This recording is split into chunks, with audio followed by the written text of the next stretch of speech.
Hello, today we're here to talk about Egyptian and Babylonian mathematics with the intent of helping you learn something about the mathematics used by civilizations that long ago. But before that, into the context.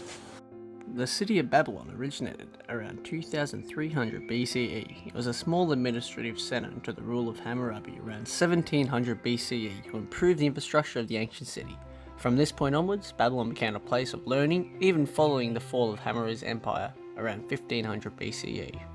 The Egyptian Empire rose to prominence under King Menes after the conquest of the civilizations which inhabited the northern end of the Nile River Delta around 3200 BCE. This was the conception of a civilization which spanned 3,000 years until Alexander the Great's conquest in 332 BCE.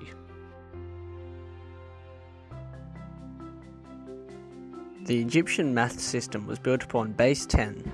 This was made of a single stroke, which indicated 1 unit, a heel bone which indicated 10 units, coils of rope for hundreds, lotus plants to indicate thousands, a pointed finger to show 10,000, a frog to indicate 100,000, and a pictorial of a man, which was to note 1 million. From the information present in the Rhine mathematical papyrus, we were able to understand the capability of Egyptian mathematicians, elucidating that they were capable of geometry, division, and multiplication. Ancient Egyptians were capable of fractions, composite, and prime numbers, arithmetic and geometric means, and how to solve first-order linear equations.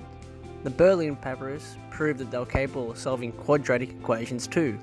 Now, the Babylonians were the first ones to define what a degree was, and the fact that a circle is comprised of 360 degrees. Now, you, like me, might be thinking, why the hell is that the case? Well, it's simple. There are two theories as to why this occurred. The first one is the fact that the Babylonians thought the sun revolved around the earth every 360 days. So if you take 1 degree to be a day, it would take 360 degrees to be one revolution. The second theory is the fact that if you inscribe a hexagon into a circle and draw lines out to the corners, as it's an equilateral triangle, this will be 60 degrees, and if you multiply this by 6, it will be 360 degrees. The topic on Babylonian and Egyptian mathematics is a very crucial topic, as it is the foundation of the concept of time and fractions. This foundation caused several other nations, such as Indians and Arabs, to attempt to improve on their mathematics, and nations like the Greeks adapt the mathematics into their life. This then continued to be adapted into other cultures, until it became universal.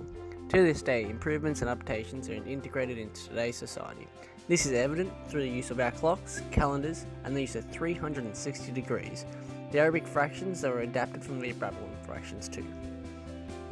Babylonian and Egyptian mathematics changed the way many other mathematicians and even bystanders in other nations thought about the world and how to apply mathematics to different areas of their lives and works.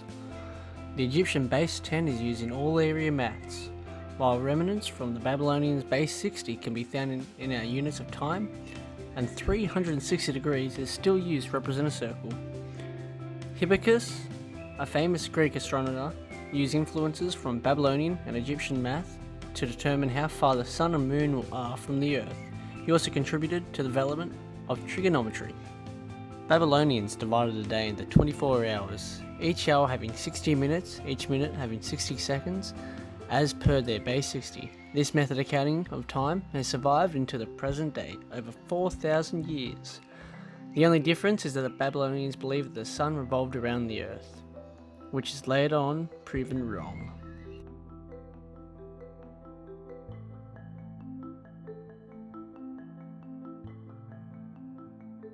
Thank you for listening and watching our presentation on Egyptian and Babylonian mathematics. We hope that you learned something, maybe, hopefully, and hopefully enjoyed it.